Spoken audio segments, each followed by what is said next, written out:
Hello दोस्तों, नमस्कार। मैं नरेंद्र डावर। आप सभी कुशल मंगल होंगे। हमने पिछली क्लास में कई सवाल किए थे, आज हम उनसे आगे कर रहे हैं। पिछली सवाल क्लास में हमने कई सवाल कर लिए और आज करेंगे। आज का हमारा पहला क्वेश्चन है, 1 से 200 के बीच कितने पूर्णांक हैं जो 2 व 3 दोनों से विभक्त हैं। 1 से 200 के बीच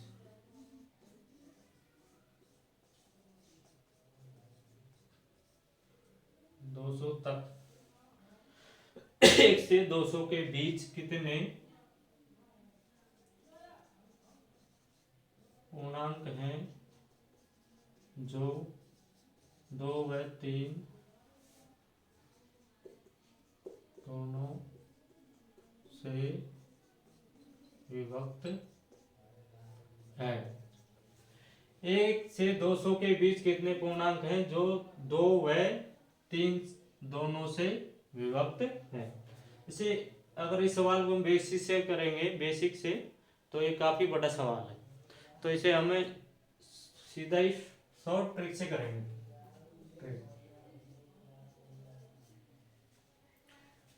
2 व 3 का एलसीएम लेंगे पहले। 2 व 3 का लैसन कितना होता है? 6। और जो अंक है 200 में क्या करेंगे अपन? भाग दे देंगे 6 का। 6 तिया 18, 2 बचा 20 हो गए, 6 तिया 18। जो शेष बचता है उससे हमें कोई मतलब नहीं है, पूरा पूरा भाग जाना चाहिए। तो कितनी बार गया? 33 बार। तो ये क्या होगा हमारा आंसर। कितने पूर्णांक होंगे? 33 पूर्णांक होंगे।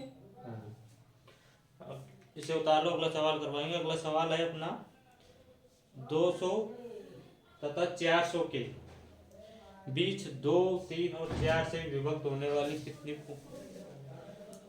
संख्याएं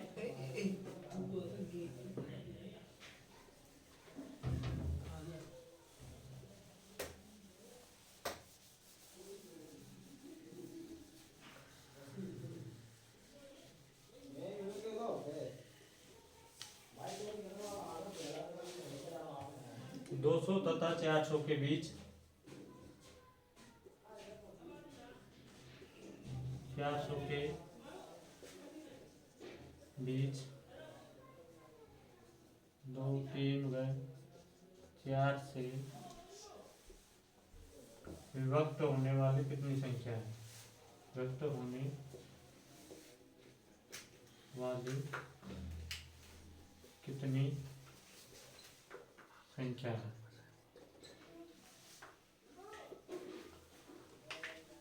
दो सौ तथा 400 के बीच 2, 3 व 4 से विभक्त होने वाली कितनी संख्याएं हैं? तो 2, 3 व 4 का 4 का लैसे लेंगे, कितना होगा? 12।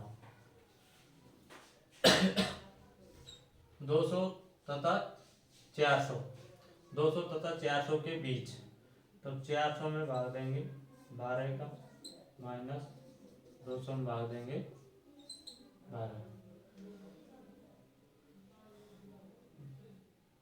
12 एकम 12, 12 दूनी 24, 12 ती 36, 3 बार गया, 9 बचा 4, 12 ती 36। शेष बचता है उससे कोई मतलब नहीं है। 12 एकम 12, एक बार कितना बचा? 8, 12 पंजे 60, 12 खानी 72, और 12 संख्या 84 ज्यादा हो जाएगी, 5 खानी 72। कितनी बार गया? 16 बार। 33 में से 16 कम कर देंगे, कितने बचा? 17। कितनी संख्या है हमारे पास? वो जो 2 व 3 और 4 से विभक्त होंगी, कितनी संख्या है? 17। 200 तथा 400 के बीच 2, 3 व 4 से विभक्त होने वाली कितनी संख्या है? इनका तीनों का पहले अपन ने क्या किया है? लैसे लिया है। लैसे लेने के बाद में 400 में भाग दिया लैसे का 12 का, कितनी बार गया? 33 बार। -200 में भाग दिया 12 का, कितनी बार गया है? 16 बार। 33 - 16 किया, कितने बचा? 17। 17 हमारी वो कितनी संख्याएं हैं?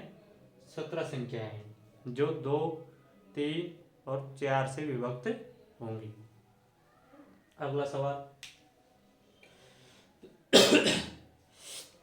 एक नियम है, पहले उसको पढ़ लेते हैं। इसे उतार लेना, फिर उसके बाद में और सवाल करवाएंगे। एक बार उस नियम को लिख लेते हैं। अगर किसी संख्या के पीछे 2 है, 3 है, 7 है और 8 है और एक सिंगल जीरो, कभी भी किसी संख्या का पूर्ण वर्ग नहीं होते। अगर कोई सी संख्या ले लो अपन, जैसे 2 का स्क्वायर करेंगे, 2 का स्क्वायर के कितना आएगा? 3 का स्क्वायर में कितना आएगा? 9। एक बार मैं इसको मिटा देता हूँ, फिर पूरा बताऊंगा।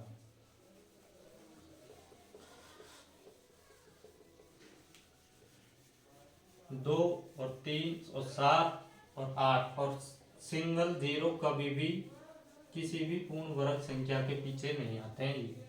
ये हम कहें 2 है, 3 है, 7 है, 8 है और 0, ये कभी भी किसी भी पूर्ण वर्ग संख्या के पीछे नहीं आते। जैसे 1 का स्क्वायर 1, 2 का स्क्वायर 4, 3 का स्क्वायर 9, 4 का स्क्वायर 16, 5 का स्क्वायर 25, 6 का स्क्वायर 36, 7 का स्क्वायर 49, 8 का स्क्वायर 64, 9 का स्क्वायर 81 और 10 का स्क्वायर 100।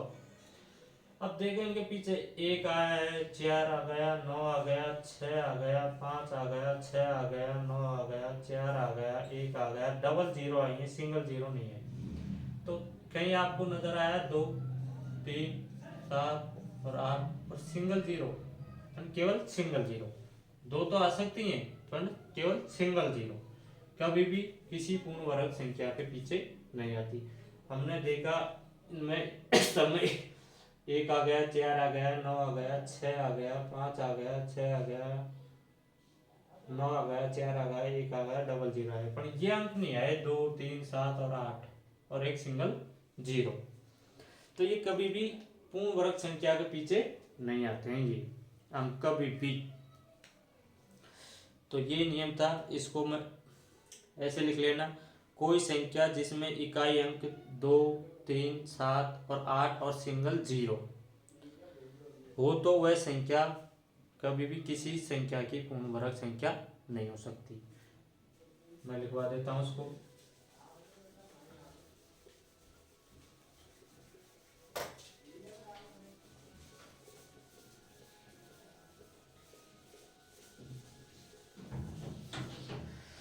कोई संख्या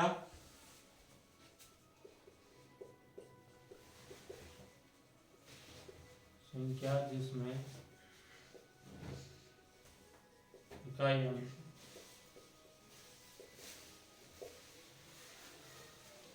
2 है, 3, 7,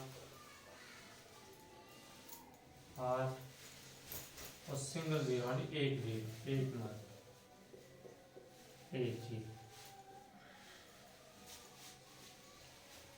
शून्य हो तो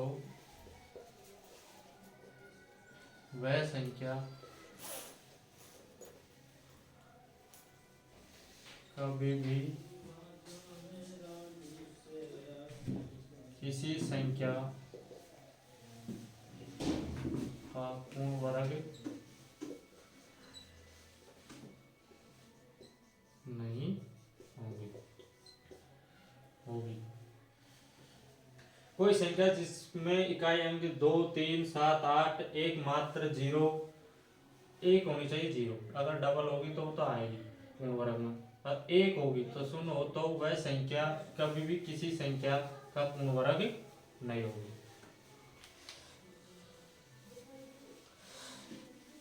इसे उतार लो। तो अब अपना सवाल है, निम्नलिखित में से कौन सी संख्या किसी प्राकृत संख्या का वर्ग नहीं हो सकती।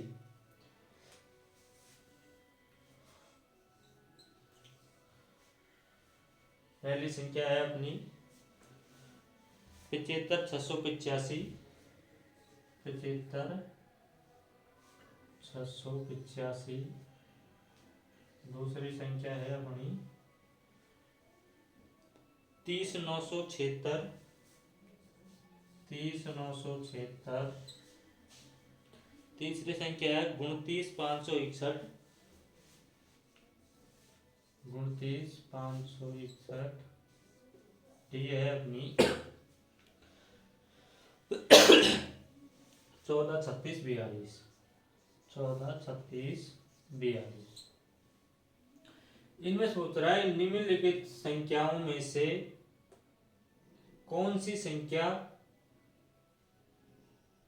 पूर्ण वर्ग नहीं, प्राकृत संख्या का पूर्ण वर्ग नहीं है। निम्नलिखित में से प्राकृत संख्या का पूर्ण वर्ग नहीं है। तो इसमें क्या है, इकाई अंक अपने क्या होगा इसमें डी आंसर। डी में क्या है, इकाई अंक क्या है 2। अपना नियम लिखा है किसी संख्या के जिसमें इकाई अंक 2, 3, 7 और 8 और एक सिंगल जीरो हो तो वह संख्या किसी भी संख्या की पूर्ण वर्ग नहीं होगी। तो इसमें इकाई अंक क्या है 2। तो ये संख्या है जो कभी भी किसी प्राकृत संख्या की पूर्ण वर्ग संख्या नहीं होगी, बाकी और सभी होगी, एकमात्र डी नहीं होगी। अपन से पूछा है कि नहीं होगी तो नहीं, तो ये डी वाली संख्या नहीं होगी 14,36,42। इसे उतार लो और फिर अगला क्वेश्चन करेंगे। निम्न में से पूर्ण वर्ग संख्या है। अगला क्वेश्चन है, निम्न में से पूर्ण वर्ग संख्या है।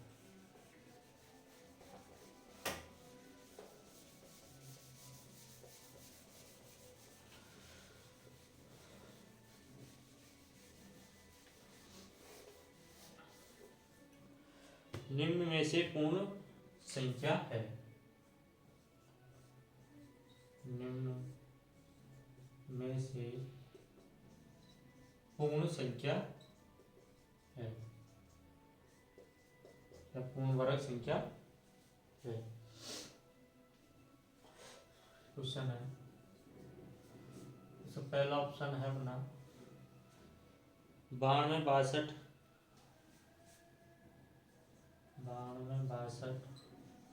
ये ऑप्शन है अपना 44, 1000। और सी ऑप्शन है अपना 65.6 और डी ऑप्शन है 92/16।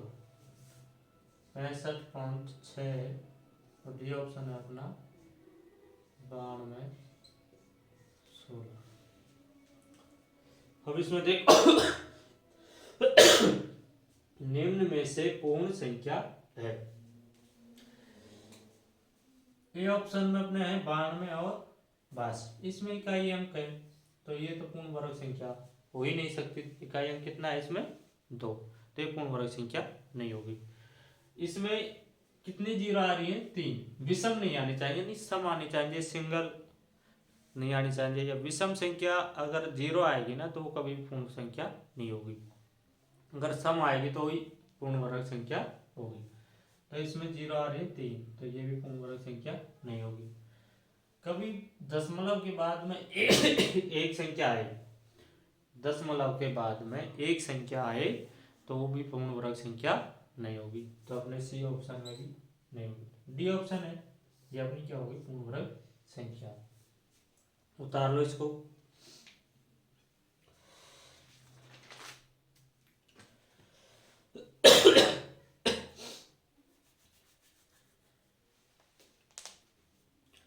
अगला क्वेश्चन है 100 तथा 200 के बीच आने वाले उन पूर्णांकों जो 9 तथा 6 दोनों से विभाजित हो कुल संख्या होगी।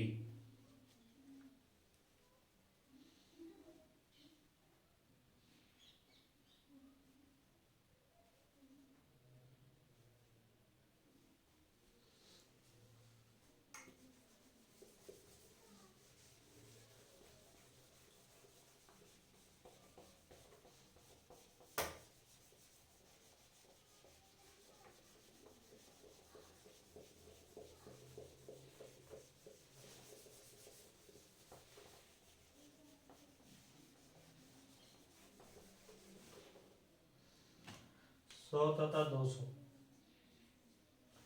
100 तथा 200 के बीच आने वाले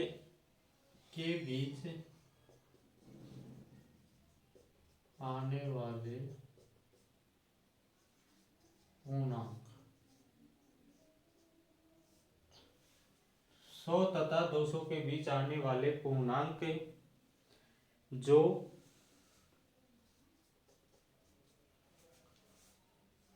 9 तथा 6 से पूर्णतया विभक्त हो, वो कितने हैं, यानी कि उनकी संख्या कितनी है।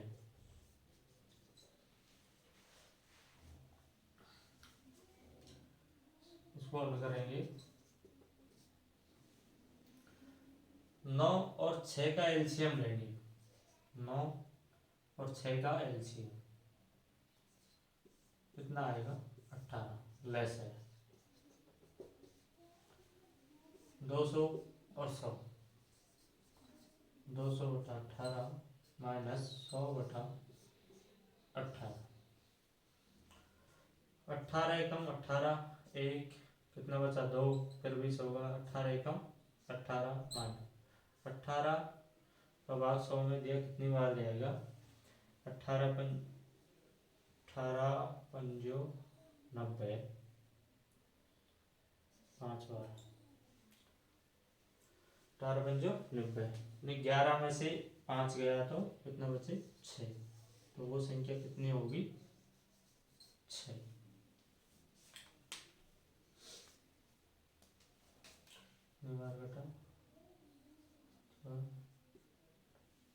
शेष अगर कोई बचता है उससे हमें कोई मतलब नहीं है। अगला सवाल है 200 एवं 600 के बीच उन समस्त संख्याओं का योगफल निकालो जो 16 से विभाजित हो। 200 एवं 600 के बीच उन समस्त संख्याओं का योगफल निकालो जो 16 से विभाजित हो।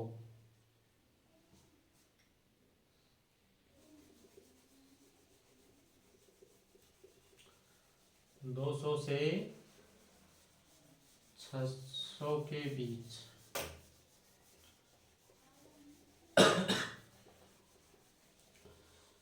उन संख्याओं को निकालो जो 16 से विभाजित हो, और फिर उन संख्याओं का क्या करना है, हमें योग करना।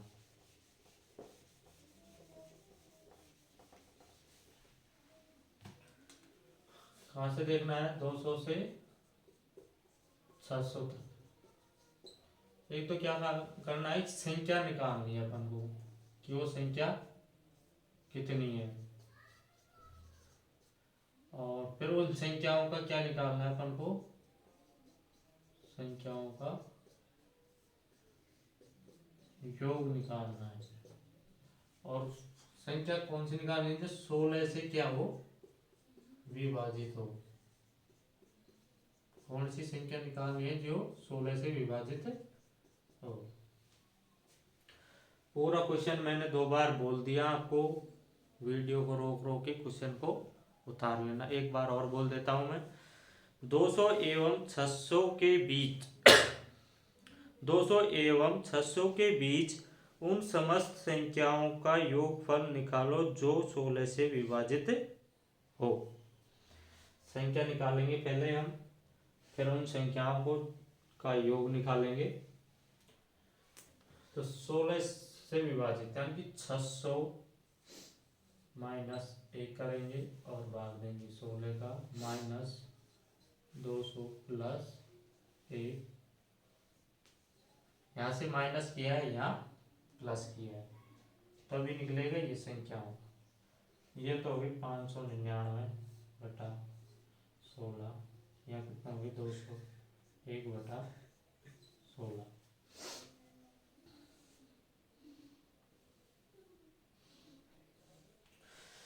सोलह एकम 16, 16 32, 16 थी 48, 3 बार गया, 59 में से 48 कम। 11, ये कितना होगा 119। 16 सैंत्यो 112, 16 सैंत्यो कितना होगा 112, तो कितनी बार गया है 7 बार। शेषफल बच रहा है उससे हमें कोई मतलब नहीं है। माइनस इसमें देंगे 16 एकम, 16 एक बार गया कितना बचा 4, 41 होगा। 16 एकम 16, 16 दूनी 32, कितनी बार गया है 2 बार। जो शेष बच रहा है उससे हमें कोई मतलब नहीं। 37 में से 25 गया, कितनी बचे 25।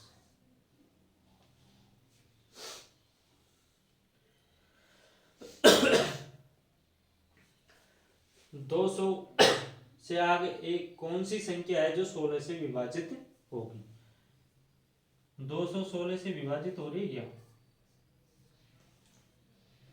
16 एकम 16 एक, कितना बचा 4, 40, नहीं 16 ये विभाजित नहीं हो रही। तो इसको निकालने के लिए दूसरा तरीका है कि भाई इससे अगली वाली संख्या अपन को क्या संख्याओं का योग भी तो निकालना है। अगर योग निकालना है तो उनको प्रथम संख्या वो लेनी पड़ेगी जो 16 से विभाजित हो। 200 भाग 16, 16 एकम 16 एक, कितना बचा 4, 0, 16 एकम 16, 16 दूनी 32, माइनस कितना 8। अगर मैं 200 में 8 और जोड़ दूं तो वो क्या होगा 16 से विभाजित होगी। वो संख्या किससे विभाजित होगी 16 से। आप देख लो भाग 208 में भाग दे दो 16 का। 16 एकम 16 एक बार गया, कितना बचा 4, 16 32, 16 थी 48, 13 बार। यानी कि मैं 16 200 में क्या जोड़ दूं 8, तो ये अपने क्या आ गई एक प्रथम संख्या तो आपको मिल गई। प्रथम पद कितना आ गया 208, संख्या अपने पास में 25 आ गई। अब हमें क्या निकालना है अंतिम पद। अंतिम पद कौन सा होगा। अंतिम पद ये होगा 600 के आसपास। अब 600 में से ऐसा कौन सा की घटाओं की वो 16 से विभाजित हो जाए। तो अपन वही 600 में भाग दे के देख लेते हैं। ये मैं आपको निकालना सिखा रहा हूं कि ऐसे निकालते हैं, तो मैं तो सीधा ही कर देता। थोड़ा आपके समझ में भी तो आना चाहिए कि भाई कहाँ से लिए हैं कैसे लिए हैं। तो 600 में अपन भाग देंगे कितने का 16 का। 16 एकम 16, 16 दूनी 32, 16 थी 48, 16 चौका 64 तो ज्यादा होगा, 16 थी 48 3, यहाँ 10 हो गए, 10 में से 8 गए, कितना बचा 2 और 1 बार। 16 पंचो 80, 16 6 की 96, तो 16 संत्यो 112, 16 संत्यो 112, 16 संत्यो 112, 120 में से 112 गया तो कितना बचा 8। अगर मैं 600 में से 8 कम कर दूं जो संख्या आएगी 552, ये संख्या क्या होगी 16 से विभाजित होगी। तो हमें अंतिम पद क्या मिला है 552। अब फॉर्मूला है संख्याओं का योग ज्ञात करना है हमें। क्वेश्चन ने हमें यही बोला है कि संख्याओं का योग ज्ञात करो। तो पदों की संख्या कोष्टक पहला पद प्लस अंतिम पद कोष्टक बंद बटा 2। इसको इतना उतार लो, फिर मैं फॉर्मूला पे लिख दूंगा। फिर अब तो वीडियो को रोक लेना और फिर उतारना। 25 तो अपनी क्या आ गई संख्या आ गई। अंतिम पद अपने पास में 992 आ गए।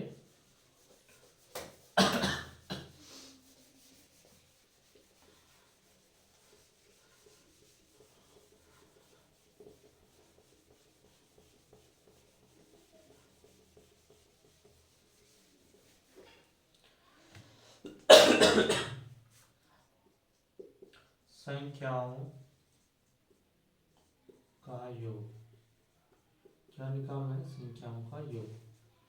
तो पदों की संख्या, पदों की संख्या कोष्ठक प्रथम पद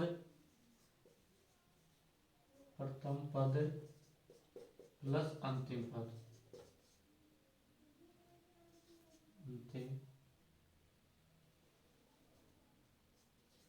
अंतिम पद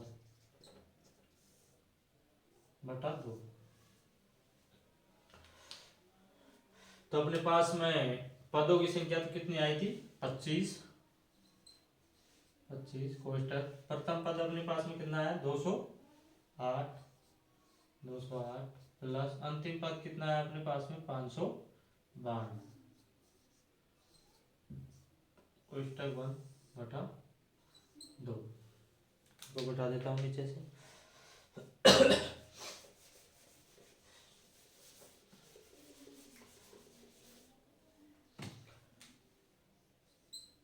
पच्चीस इंटू 8 और 2 10, 10 की 100, 10 अलग 1, 9 और 1 10, 10 की 100, 5 और 2 7 और 1 8 बटा 2। 2 एकम 2, 2 चौक 8, कितनी बार गया? 4 बार, ये 4, 400 गुणा करना है 25 से, तो 00, 500 को 20 की 100, 2, 4 2 8, तो 10, कितना आया है? 10,000। तो 200 से 600 तक की संख्या तो कितनी आई थी अपने पास में? 25। 200 से 600 तक की संख्या जो 16 से विभाजित हो वो संख्या कितनी आई थी? 25। और पदों की प्रथम पद आया था अपने पास में 208 और अंतिम पद आया था अपने पास में 992। अब संख्याओं का योग पूछा था इसने कि संख्याओं का योग निकालो, और संख्याओं का योग निकालने का सूत्र है पदों की संख्या कोष्ठक प्रथम पद प्लस अंतिम पद कोष्ठक 1 बटा 2। पदों की संख्या 25 इंटू प्रथम पद 208 प्लस अंतिम पद था अपना 592।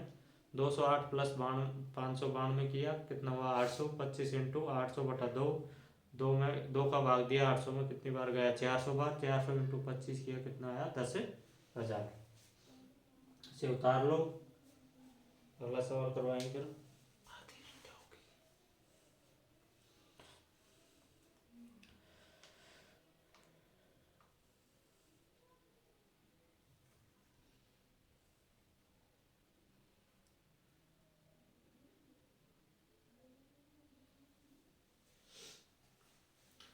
अगला सवाल सेम ऐसा ही है।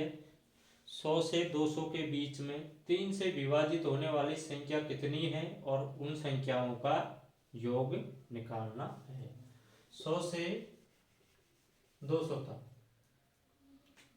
100 से 200 तक कितनी तो वो संख्या है, और 3 से विभाजित होने वाली कितनी संख्या है और संख्याओं का योग निकालना है अपन को।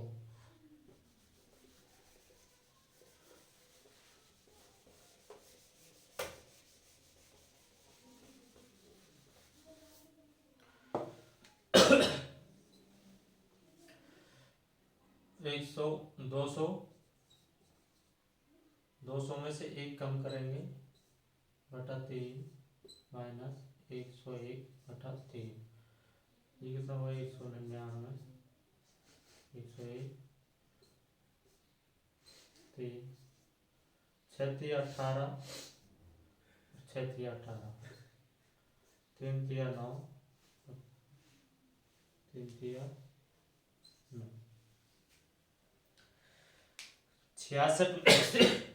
66 में से 33 गया, कितना बचा? 33। ये तो क्या आ गई अपने पास में? संख्या आ गई 33। 33 क्या आ गई अपने पास में? संख्या। प्रथम पद होगा 100 में, अगर भाग दे 3 का नहीं जाएगा, 101 में देंगे नहीं जाएगा, 102 में देंगे तो भाग 3 का चला जाएगा। 3 3 9, 1 से 312, कितनी बार गया? 34 बार। तो प्रथम पद आ गया हमारा 102 प्लस अंतिम पद 200 में से अगर भाग देंगे अपन 3 का, कितनी बार जा रहा है? 6। 6 कितना सही सोच रहा है? 2। तो 2 कम कर दो इसमें से, 200 में से कितना हुआ? 198। 198 में 2 का भाग, 3 का भाग चला जाएगा बटा 2।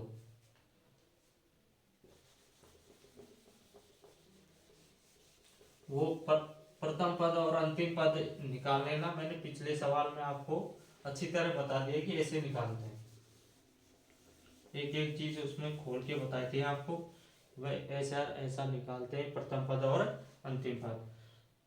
33 इंटू 8 8 2 10, 9 और 1 10, 2 2 1 और 2 1 और 1 2 और 1 3 बटा 2। कितनी बार? 150। 33 गुना 150 करेंगे, 33 गुना 150, 0 15 थी 45 का 5 का असल 4, 15 थी 45 और 4 49, कितना आएगा योग? 4950। तो आज के लिए इतना ही काफ़ी। फिर वीडियो ज़्यादा बड़ी हो जाती है तो क्या फिर अपलोड करने में भी दिक्कत आती है। तो अगली क्लास में करेंगे बाकी बचे हुए सवालों को।